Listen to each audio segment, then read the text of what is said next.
You're listening to the Archaeology Podcast Network.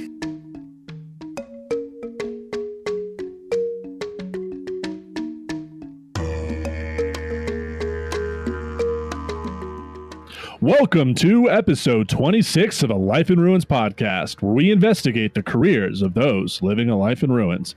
I'm your host, Carlton Gover, and I'm joined by my co-hosts, Con Bon Jonin and David Howe.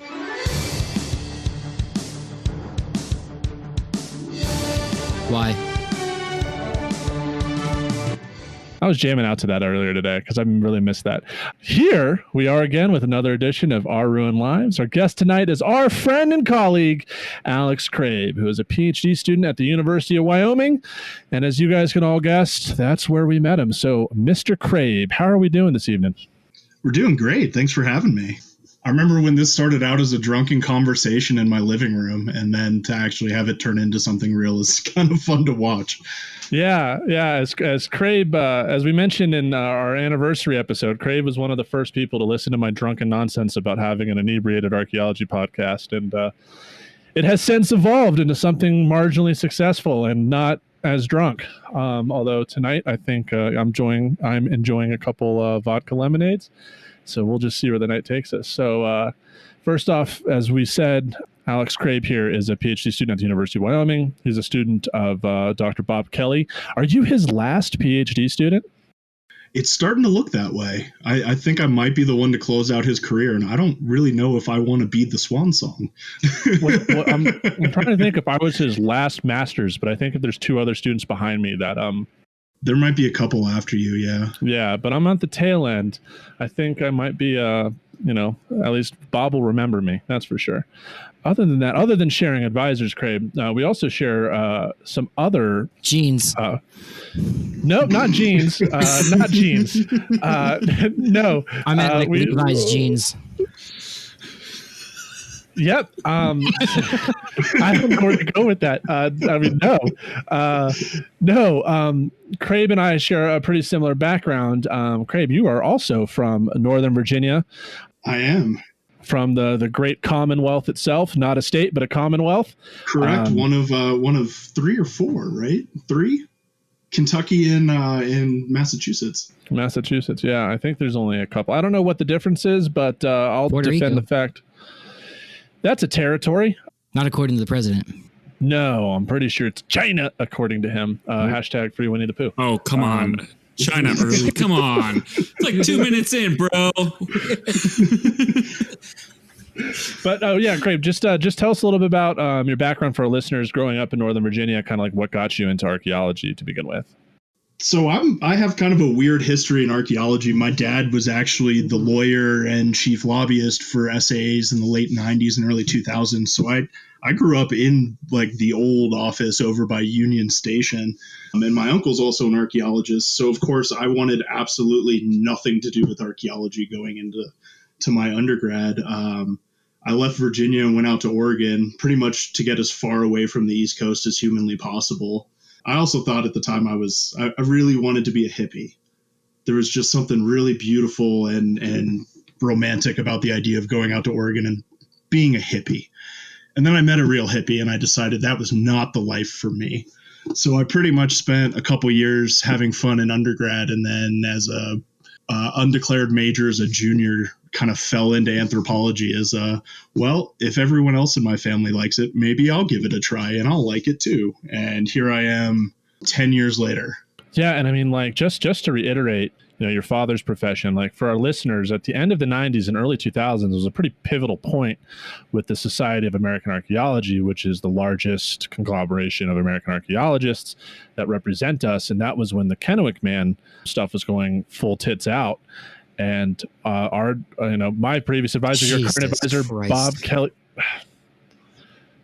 What, David?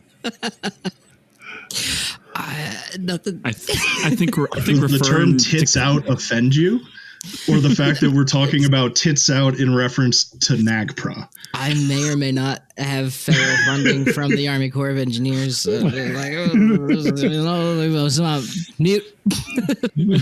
So, getting back on track, and your dad was pivotal to that case, and your current advisor Bob was the president of SAAs during that time. And they did you meet Bob Kelly during that time, or you just kind of like heard about him at the dinner table?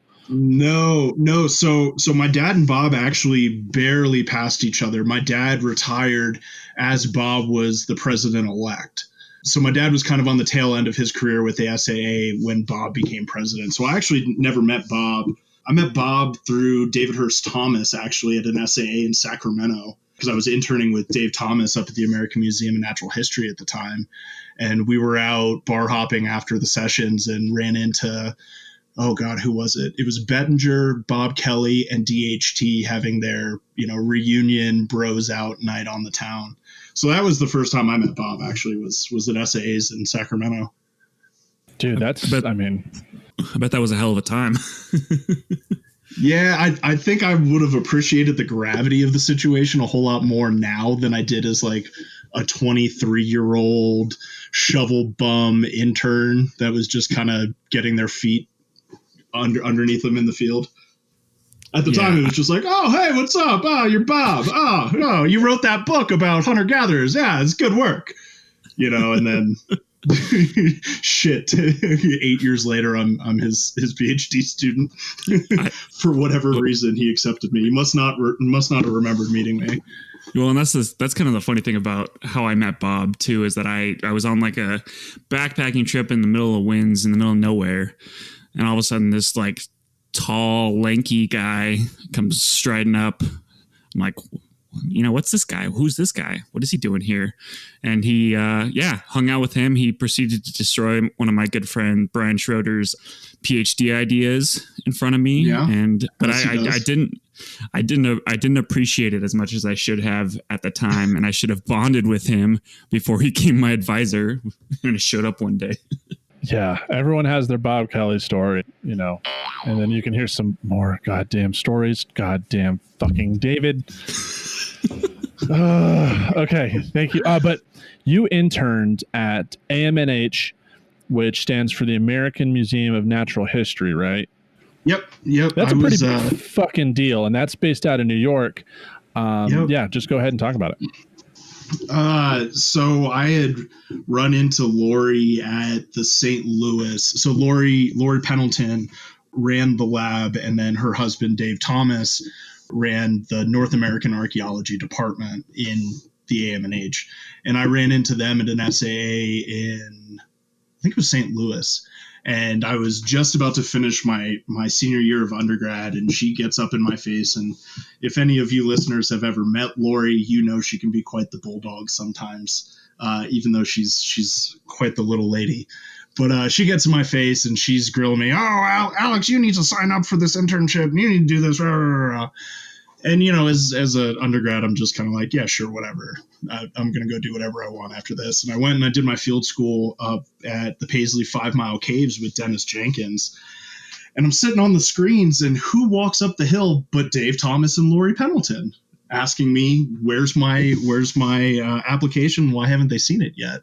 So suffice it to say, I applied, I got in, and I moved to New York City in the fall of 2010. Where did you live? I was there.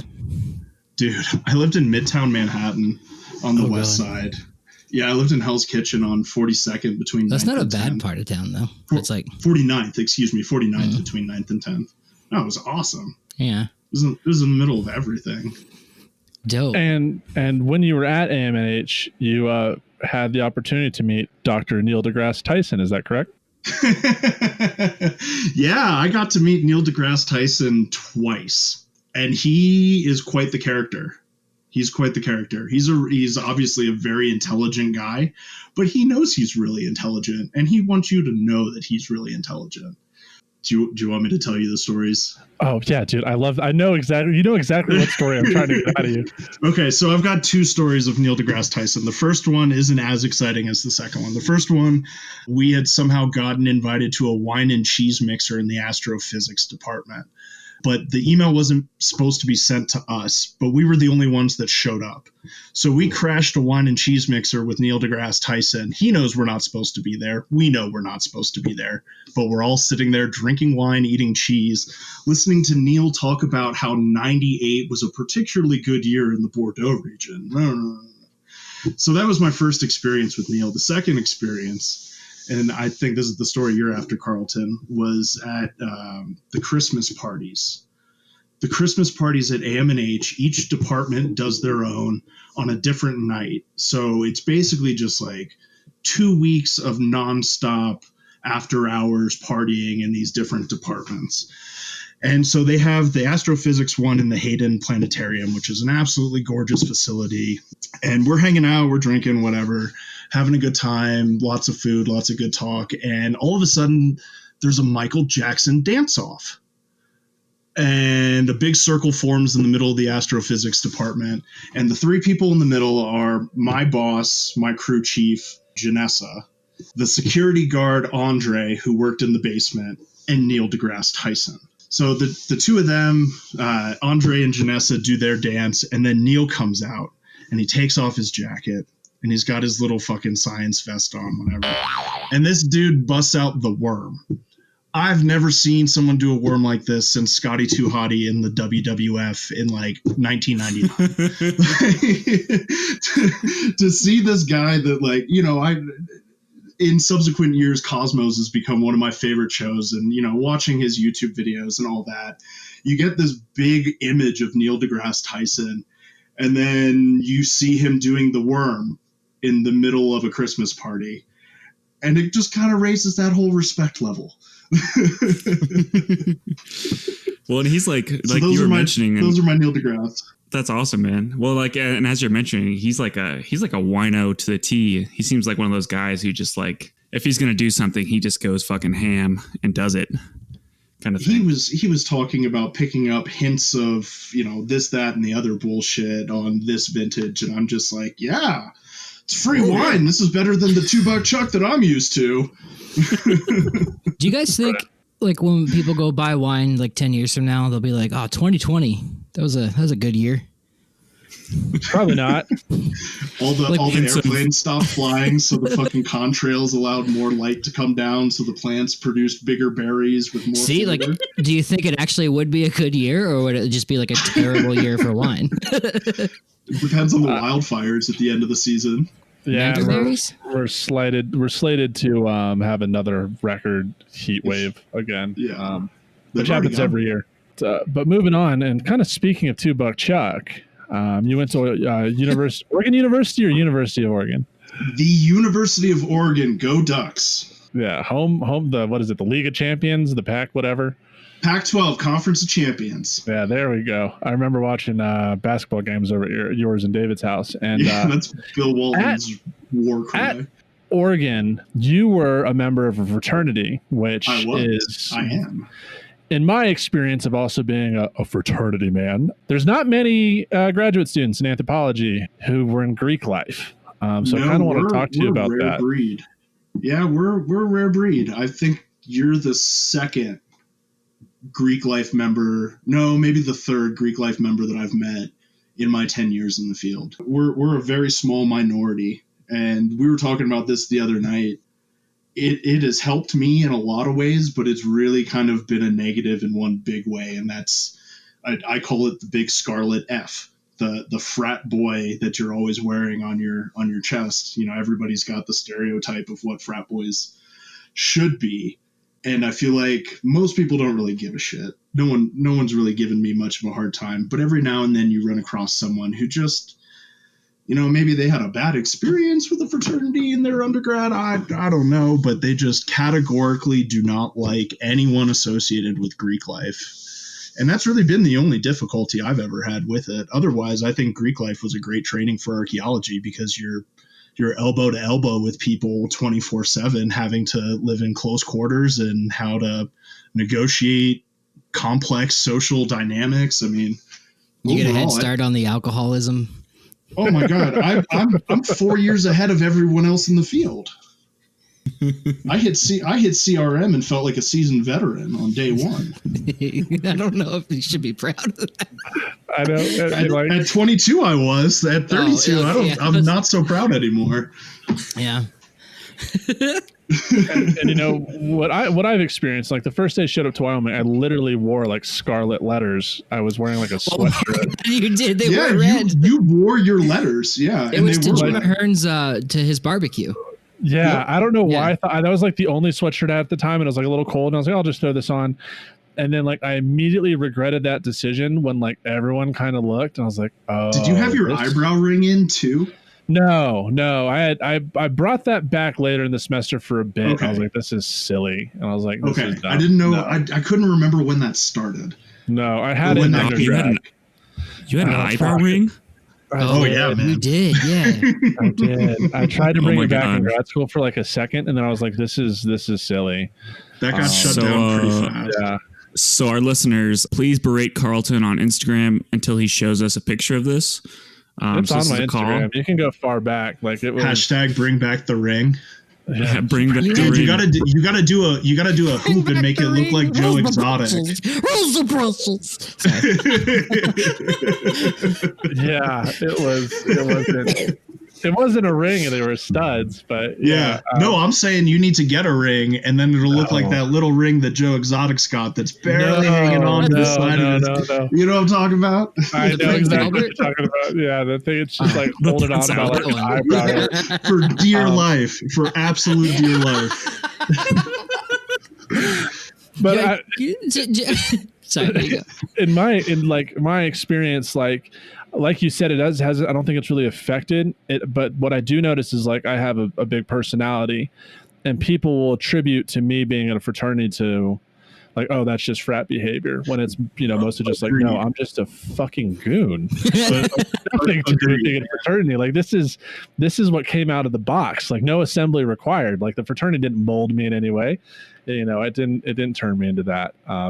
Do you remember when like you had the frat letters, you had the one ring in your eye, and you would go up to like altitude and be like, yeah, I want a Napoleonic grenadine flush, and then the guy was like, I don't know what the hell that is, man, and you were like, oh, it's just like you would like name a whole bunch of alcohols. I'll tell you what's in it. I'm not making that for you. No, dude, I'll tell you what's in it. I don't care.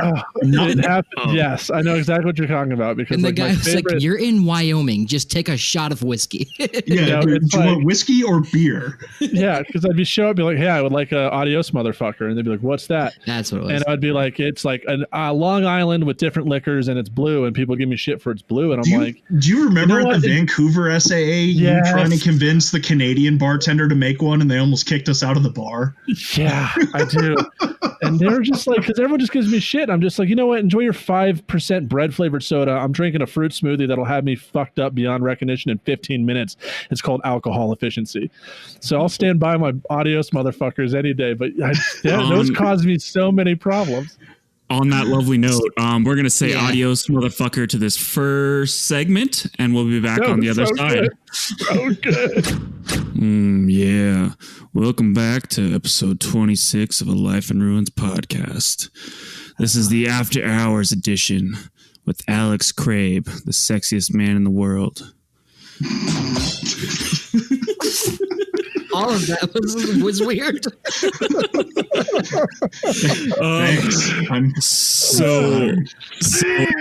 The sexiest man. We have all. It's an interesting thing. We've all had field experiences with you in that, and we wanted to at least like bring up some of those experiences as part of this. These experiences kind of bond us together, and and make us enjoy fieldwork and friendship and all that sort of thing. So where did you first meet David in the field? Jesus fucking Christ. I first had knowledge of David.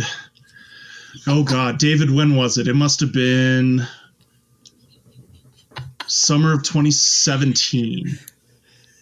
What did you call him the other night? That is like genital warts. He just pops back up, and you're like, yeah. So okay. So great thing to like associate me with. the best. Yeah. Well, I brought it up the other night because we weren't recording, and I didn't think we'd actually talk about this. But Carlton brought it up, so I'm come on, dude.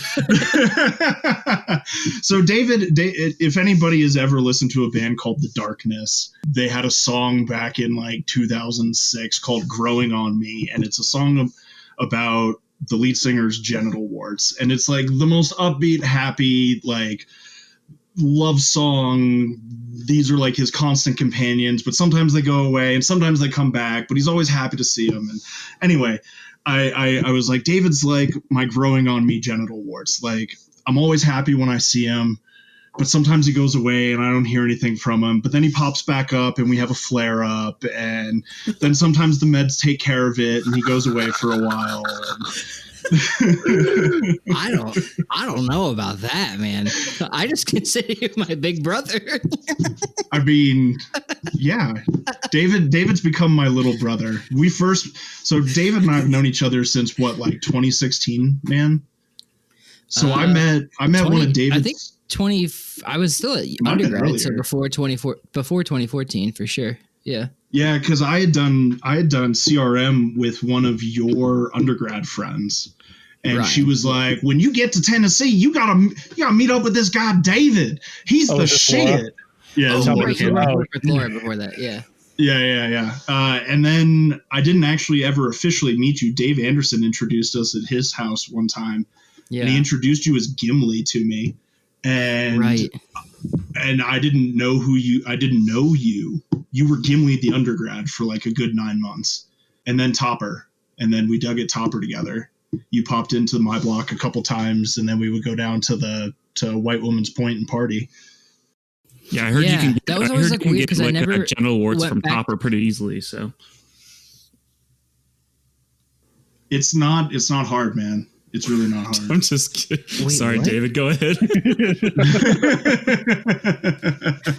Whoa. I think we need to cut all of that out. Sorry. Whoa.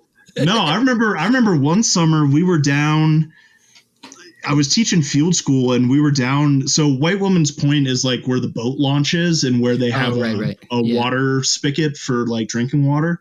So we would go down there every morning and fill up coolers, but it was also kind of the after hours hangout spot because you could go down and bump music, and it wasn't a big deal. Like, you were away, you weren't bothering anybody. Yeah, and it's right on the Savannah River. It's gorgeous, wonderful place to hang out and party.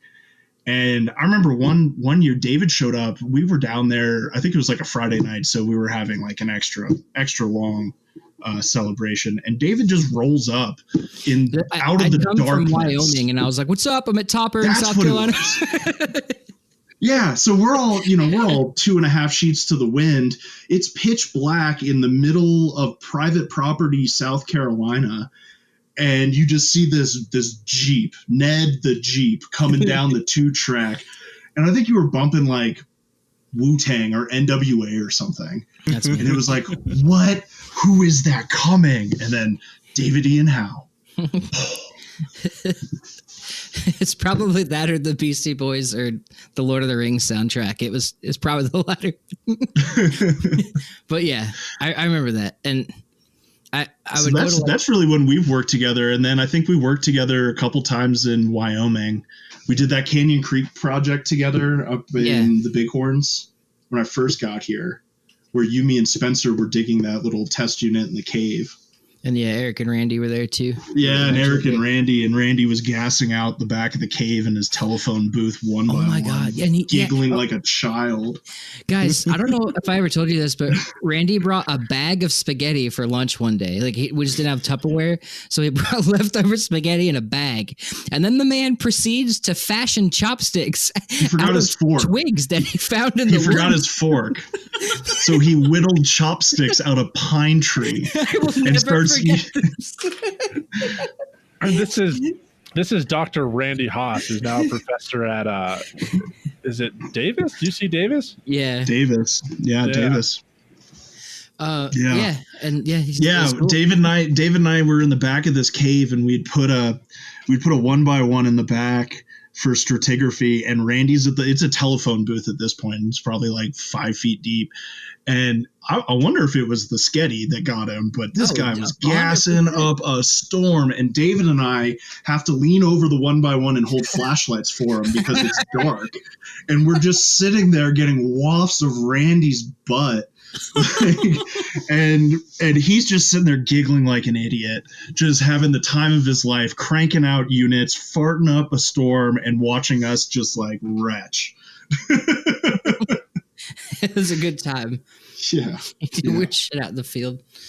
Yeah. I don't think I did anything else because those were the years at Topper I would like drive down just to hang out because I wasn't like, it was just my summer. Yeah, you were just hanging out because I think you had already come up to Wyoming at that point. Yeah, and I think I came to Topper for like a week, and then I went up to do my internship in New York, and then I moved out. Yeah, and then you met Connor and Carlton later. Oh God, yeah. Then I met Connor. I'm so sorry. And so I have the one time Connor and I are not allowed to hang out at conferences unsupervised. That's a fact.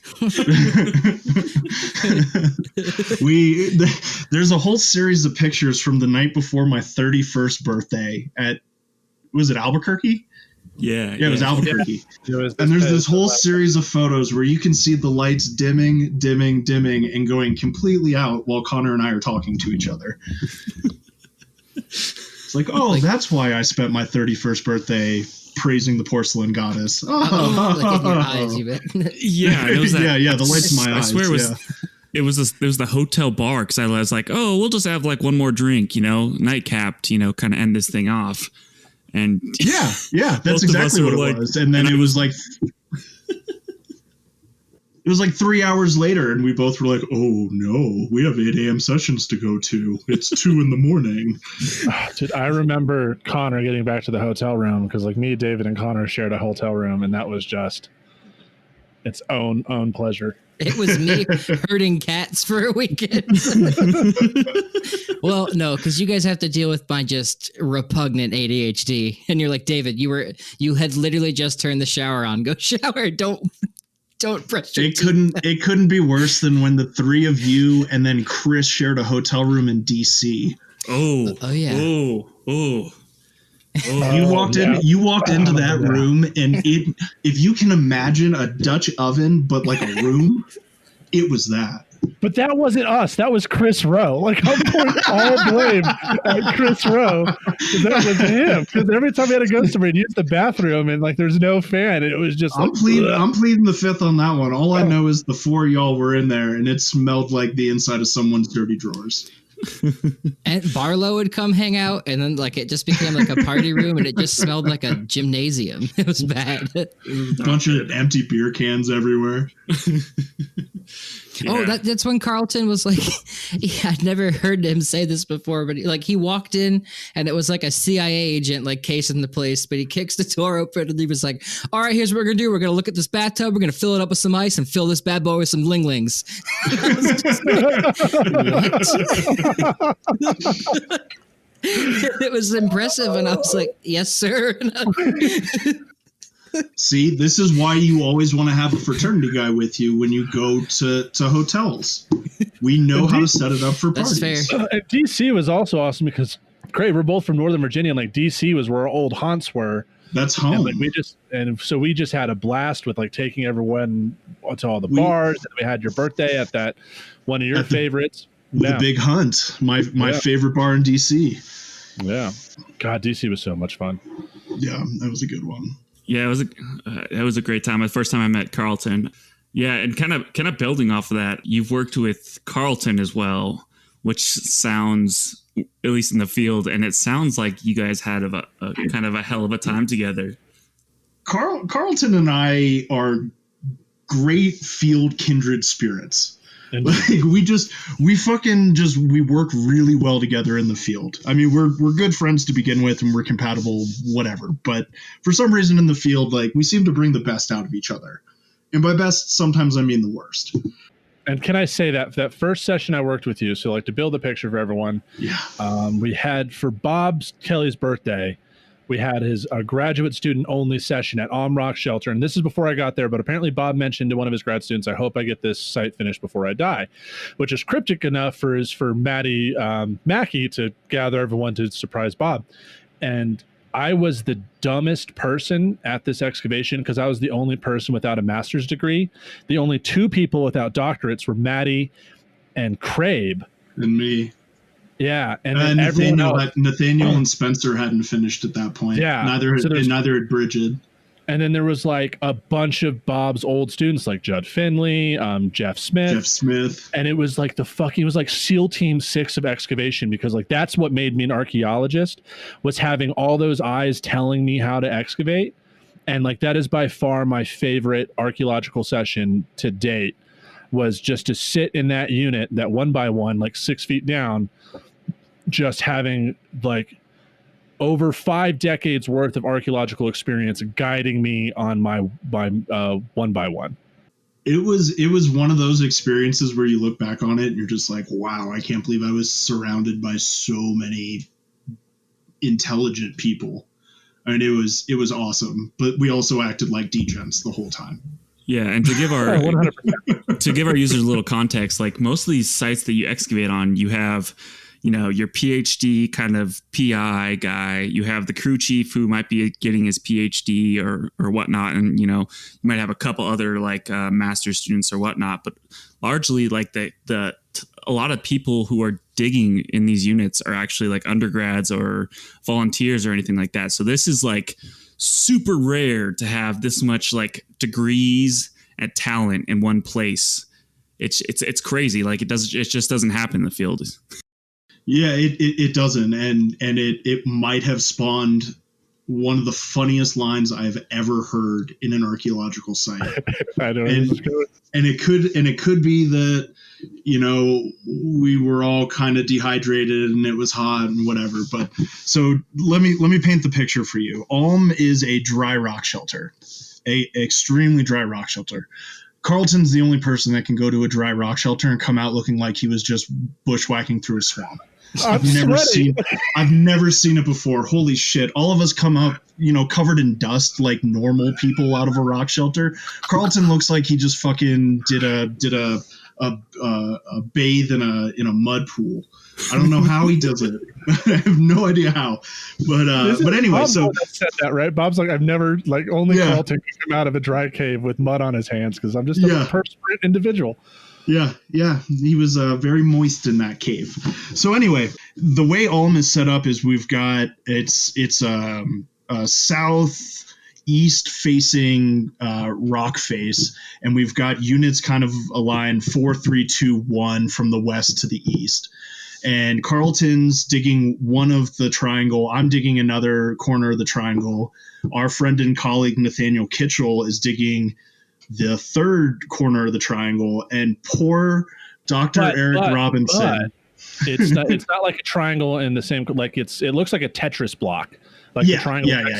Yeah. And so like me and Craib are staring at each other. Like we have 100% visibility of each other. Everyone else is kind of like off to the side. Or like crunched into a 1 by 1 surrounded by other active 1 by 1s. And so Dr. Eric Robinson, who was a guest on this show a little while ago, one of our favorite people, is in the middle. And he's just stuck there all day. And between Carlton, Nathaniel, and myself, there was a lot of ribbing going on. Mostly because he was right in between us and it was really convenient. But we're excavating through this layer. There's this bark mat. It's really kind of odd. It looks like some sort of prepared bark mat that people would have brought in and put down on the dirt so they didn't have to sit in the dirt while they were hanging out in this rock shelter. And so we're digging through it, and it's been a really long, hot day. And Eric's getting a little flustered, and, you know, we've been talking shit all day long. Because he said something stupid like, I don't watch Star Wars because it's like intellectually just stupid. But then he said something along the lines, but like I like it was like some other show. And we were ripping on him for like, how can you hate Star Wars but like this other thing? He was getting very hipster, hating on popular things and loving obscure things.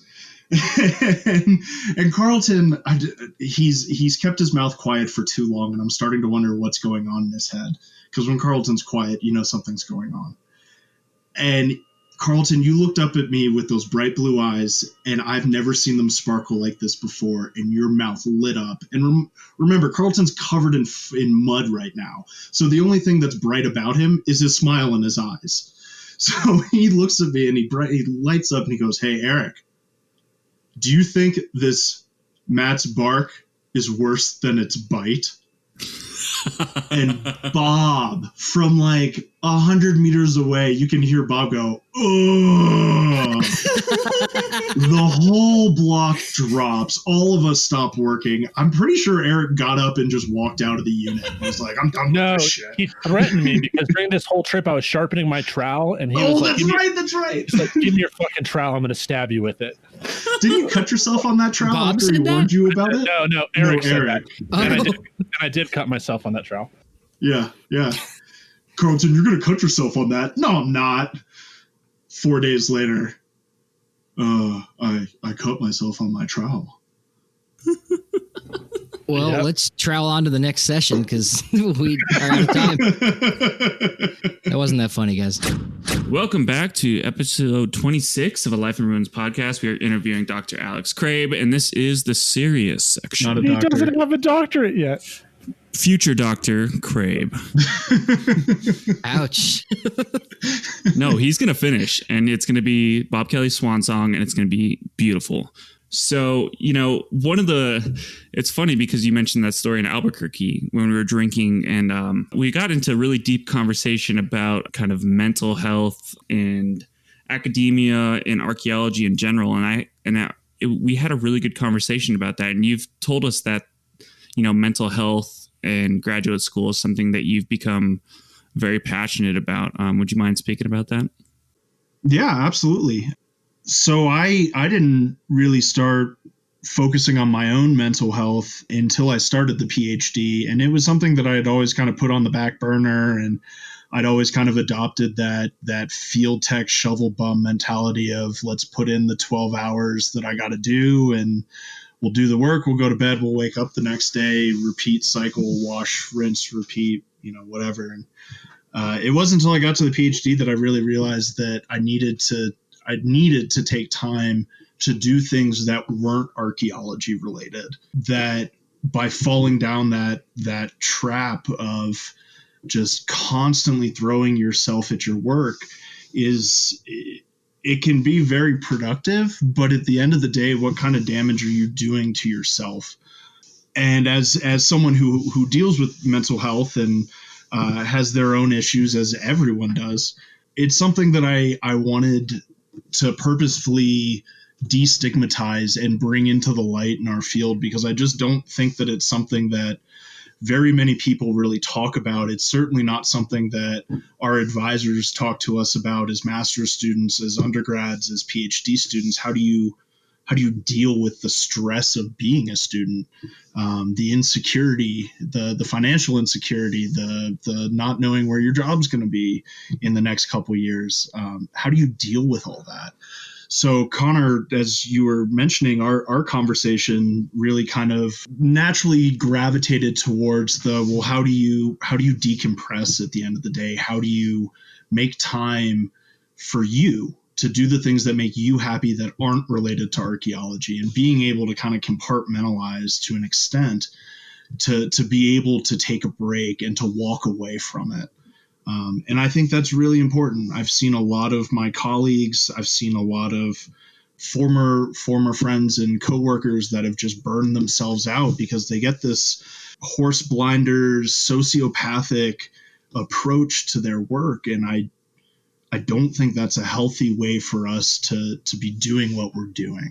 So really, like my big, I don't want to call it a crusade because that's a loaded term and also not what I'm doing, but really the cause that I'm trying to rally support for is destigmatizing mental health and just bring it to a point where as professionals and as humans, we can all talk about it. And it can be something that's in kind of the public discourse. So that way we're all not struggling in silence. There's no reason for us each individual to think that they're the only one to deal with these problems. That's just not the case. Everyone I've talked to, from undergrad through tenured professors, have or still deal with a lot of the same issues and problems that I'm dealing with now as a PhD student. And I think it's important to let the greater archaeological community know that you're not alone, that everybody else at some point has felt this way. Whether they want to admit it or not is another thing, but that there are other people out there and you have support. So that's really something that I'm trying to bring about is just start these conversations and create an environment where we can have discussions. Yeah, and I think it took me actually stepping away from academia to realize that not stepping away as in finishing my master's and getting into the professional world, to realize that my mental health during my, master's degree, which, isn't as stressful as a PhD or anything like that, but I had to step away from it to realize that my mental health was severely on the decline in those years because of all the things you had mentioned, financial stress, grade stress, publication stress, all these sorts of things are weighing on you during this time. And it's hard to take that when you're engrossed in it. It's hard to take that step back and realize, hey, there are other things in life and I have to take time for myself to be healthy. Otherwise I will burn out in this profession. Yeah, exactly. It's tough, man. Exactly. Oh, sorry. I thought you were going to go. I would agree. I think the first year of grad school for me, I didn't realize I had mental health issues in undergrad. I kind of just thought I was weird. So I didn't see a therapist or anything or get that checked. But when I got to grad school, I finally was okay, this is a physical issue with me. I have to get this looked at. And it made a world of difference. But understood, it took me to doing that to finding out that whoa, I really had some issues I needed to address with what was going on in my life, and that made it really better, I guess. But still when you're in that situation, it's just really I don't know, it's taxing on your mental health. I don't know how else to put it without and I think there should be I think there should be a class somewhere in graduate school, undergrad, that talks about these things, because I'm glad that Craib is taking this up, because there's not a class that says, hey, you're gonna struggle with your mental health in graduate school. It's kind of brushed under the rug, everyone does it, just kind of deal with it, kind of thing. And I think that needs to be. It's a really toxic environment, in my opinion. You have basically a generation of people who are saying, well, I dealt with all this, so you need to deal with it too to earn your stripes.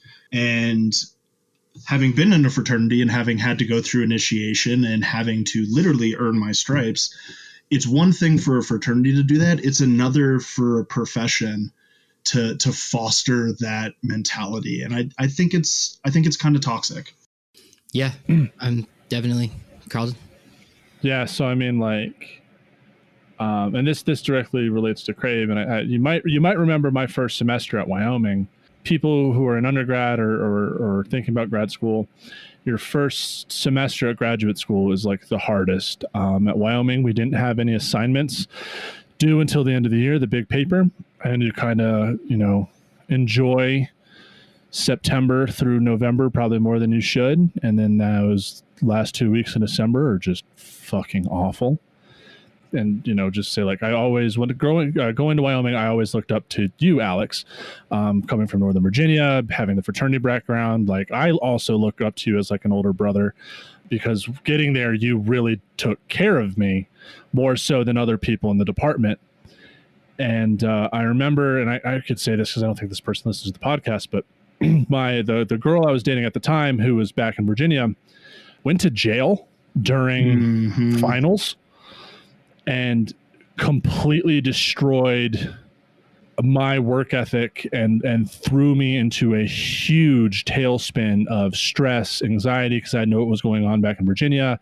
She was in jail. I'm trying to tie up papers And I was thinking about dropping out. I was really like, I'm not cut out for this. Like that overwhelming sense of stress, both that I caused to myself by not putting in the time when I should have, but also outside stress that I had not accounted for.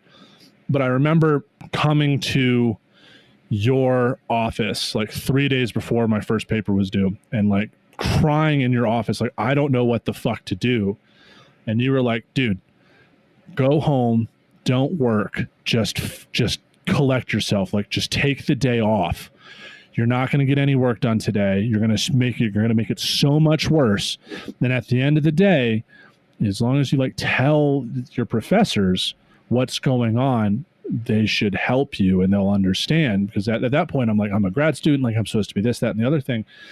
And I took that to heart. And I remember I emailed Dr. Jason Toohey and a couple others. I was like, this is what's going on in my life. I am so sorry. I am trying to get these done. And they were all overwhelming, like, holy shit, dude, calm down. You're fine. Just turn it in. Like, we'll give you 2 days on each paper. Just like deal with with what's going on in your life.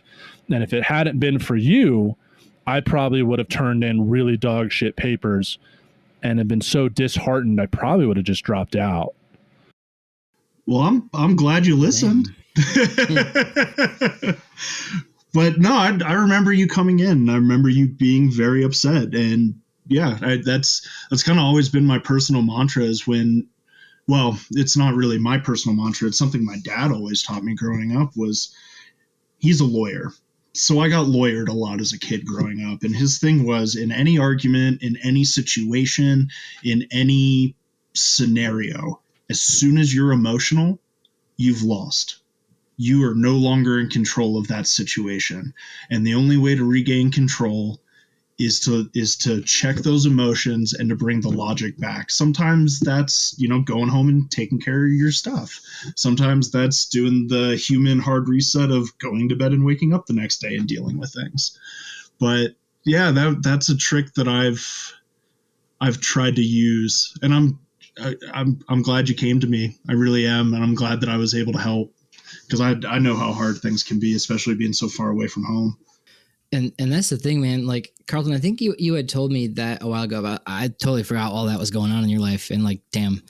But like everybody at that time in their life, you just finished, college usually, and you're hopping right into graduate school. Like everyone's going through something like that, or like, at least going through something in their life. People got kids now, people get, getting married, you got financial troubles and stuff back home. Like I moved across the country, just anything's going on, but everyone's got all that, like just life stuff going on. And then you're thrown into this like safari of like people that are all competing for like, to be smart. And like everyone's self-conscious, like, oh, am I smart as this person? And you're told to read all these like papers from, and books of all these smart anthropologists that lived before you. And they're like, okay, now tell me how they think. And like, why are you smarter than them? And like, it's just overwhelming. And then you're dealing with your own stuff. It's a lot. Like, I feel like I'm complaining, but like, that's just the reality of academia, I guess. Yeah, you're not complaining. I mean, we have the real expectations and weight that's placed on us by the profession and the department that we work for, but we also bring in all of our own baggage and our own expectations. And I think a lot of it is how do you reconcile those two things? Is it the same group of baggage, or can you compartmentalize things a little bit and keep your professional life from bleeding into your personal life? Well, and it's super hard because especially when with your cohort, you're supposed to be, in general, you're supposed to be like this family that works together to get things done. But on the same kind of area, you're competing with them for money, for resources, anything like that. So, I really enjoyed the University of Wyoming that we had this kind of separation where we could go drink beers with these folks and enjoy a conversation. It probably all came back to archaeology eventually, but it did. There was, always because it's always on our mind. But like, at least there was that time to have those conversations. But it's a competitive world that you're thrown into. And like Dave was saying, you're like reading these people who are like revolutionizing the field. And you're like, I'm a minnow in this kind of big sea of anthropology. And that's what you're exposed to. It's a good way to put it. Yeah, absolutely. Got to keep your head about you. Got to keep your head about you. Got to have your escapes. I mean, I've tried. Well, I haven't tried. I have. I mean, like I've taken that lesson, and also like I got to give props to Alex Garcia. If you're my older brother, Alex Garcia is like my annoying like my annoying sister-in-law. I think that's a better way to describe it. And I mean that with like all love. But he kind of said the same thing. But you know more head at home. But like I've taken that role here at CU Boulder, and not the annoying sister-in-law. Such a good way to put it. But like here at Boulder, I'm coming in and now being a senior grad student, being like starting my third year of my PhD here. And Boulder mostly is a master's to PhD program. So a lot of these kids are coming in like 21. I showed up at Wyoming when I was like 23. And I sit down with them and I try to I take what you told me, Craib, and I tell them like, listen, this is going to suck your first year. I'm always here. Like we might not have classes, but here's my number. Let me tell you like how important your mental health is. And I like here at Boulder, we have a really good counseling service. Grad students at Boulder get 20 something free counseling sessions that's for the awesome. year. That's so I'm great. like, here's their number. Like I go every fucking week and it's been amazing. So I give them all these resources. I'm like, dude, why wouldn't you? It's a wonderful neutral third party to go talk to that has no stake in what you're saying other than they're there to listen. That's it. Yeah, that's wonderful, man. That y'all have that. We have drop-in counseling here at Wyoming too, but I don't think it's quite as comprehensive. I could be wrong. Well, good. Yeah. I'm glad you're taking that role, man. I think it's important that at least one person in every department is the voice of reason in terms of mental health, because you know, as we've all seen and as we've said in this segment, like we've seen some people burn out. I've seen a lot of people start masters and not finish. I've seen several people start PhDs and just get to the writing stage and never finish because they burn themselves out. I'd say from my experience, it's about half. Like if not half, it's like 40% of people like drop out. Masters. It's a pretty high attrition rate. Yeah, it is. And I don't think there's any shame in that. Like it just life is, you know. It's a hard program to get through, man. It's a marathon. Exactly. It's not a sprint. It's a marathon with a tough mutter at the end, and then you finish off with the Tour de France. Like it's no joke getting masters and PhDs. And if you don't take care of yourself, you'll never do it because like in grad school there is a pressure to finish, and you have to realize like that's not real. That's just a pressure, but there's no real reason that you need to like stress yourself out. You know, if you need to take an extra year, an extra 2 years to get your master's or your PhD, fucking do it. The important thing is you get it done, not how long it takes you. I took 3 years for my master's. Yeah. So you got to do it sometimes. Yeah, I took 3 years as well. I had to take that time away to, you know, kind of gather myself, or I could have done it 2 years. You don't have time to breathe, and you need to remember to breathe. Otherwise you'll drown, you'll sink. And I've seen it happen to a lot of people, and I'm not saying that it's going to happen to everyone, but the people that tend to not focus on keeping themselves sane and happy and taking care of themselves, I've noticed tend to be the ones that burn out fastest. Yeah. Well, yeah. And that affects like your later profession, your life. So like if you go in and try to be a professor, you know, with that kind of mindset and you're already burnt, you're not going to be able to put that time and effort into teaching kids in the way you want to, you know? So it's something that like cascades and keeps affecting your life further down. So if you solve these problems, or at least try to deal with these problems now, it can be beneficial, or, you know, have tools to figure things out later. I think it makes us better members of the archaeological community. At the end of the day, in my opinion, you know, if we're all taking care of ourselves, that means that we're all able to do better work, which means that we're doing what we should be doing in the first place. That's our mandate, right? Yeah. And you can't effectively pursue that mandate if you're not taking care of yourself in the process. It's like taking care of a car. You got to get the oil changed. You got to put air in the tires. You're going to have to put some wiper fluid in it from time to time.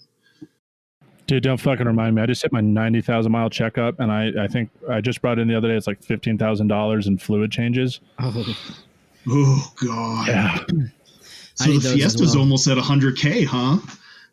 Dude, that Fiesta has gone places. That Fiesta has seen more than what a usual Ford Fiesta sees. Like, I have taken that. I remember you showing up to Laramie in a fucking Ford Fiesta, and I was like, oh, that first winter is going to be so fun for him. It made me a better driver. I'll tell you, like, when it snows here in Boulder, that Fiesta can fucking handle hills and getting around in the ice more than most of these Yahoos with Subarus. So I guess for the audience listening, for people that are interested in going to grad school, like we don't want to scare you away, like in any regard. Like, it was honestly the best time of my life. Found out who I was, the whole thing. But like, on behalf of all of us, like, I'll let you guys talk. Is there any advice you'd give to people that are going into the field that, you know, they should hear? Because that we didn't hear, you know, no one told me this stuff.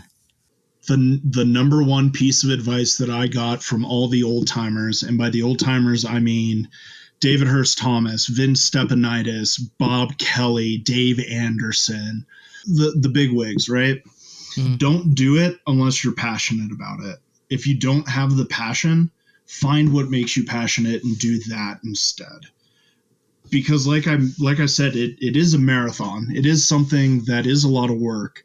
But if it's something you're passionate about and you truly do care about, it's one of the most rewarding fields you could get into. I mean, you make some of the best friends you could ever make simply because you work in such close proximity to them for so long. But yeah, that was the piece of advice that really rang true with me, was make sure you're passionate about it. And if you're passionate about archaeology, do it. It's worth it. I'd agree. You guys? Yeah, I would, kind of piggybacking off that point. If you ever get to a point where you're, kind of disinterested or, having a hard time, it's okay to take a step back.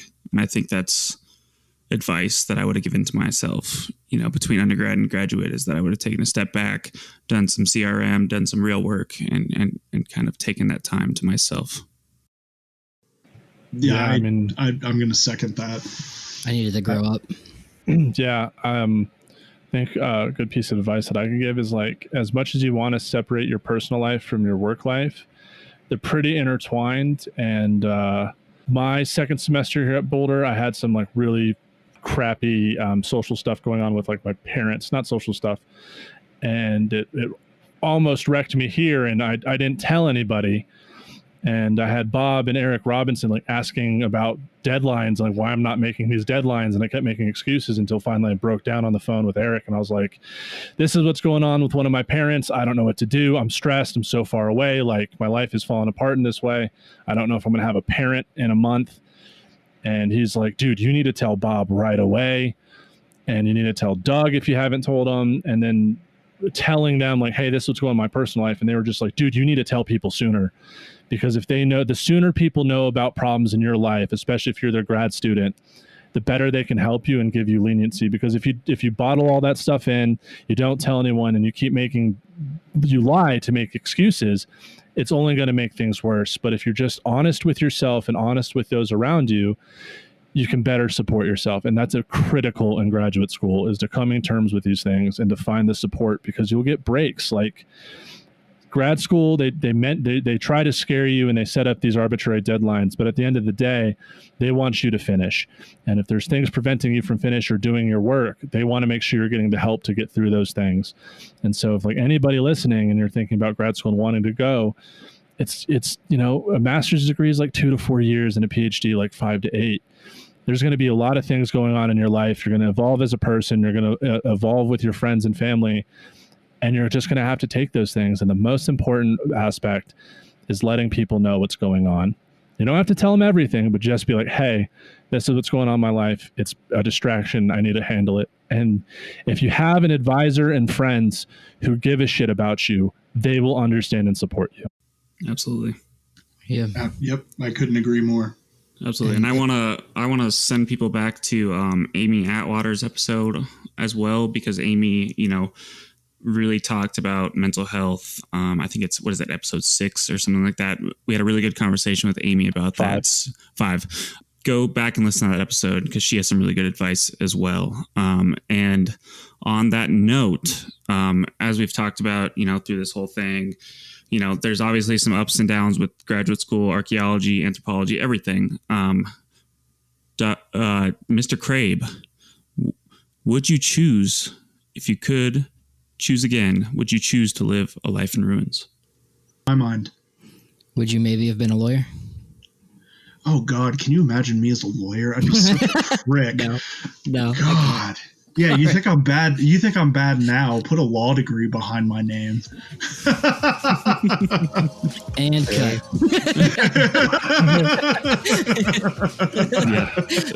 Well, everyone, on that note, we just interviewed Alexander Craib from the University of Wyoming, and we'll see you on the next episode.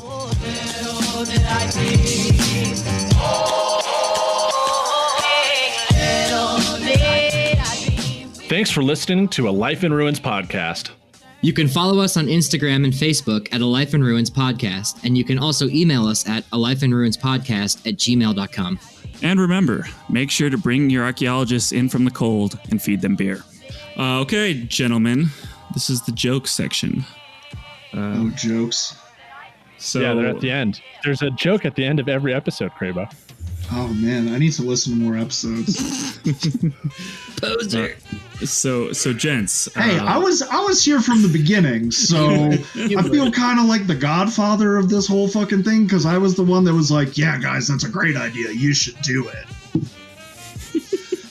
So Godfather and gentlemen, what was the Australopithecine's favorite sitcom? Friends. I Love Lucy. Oh! Hey, that was actually good. That's a good one. Yeah, that's actually good. Oh, that was good.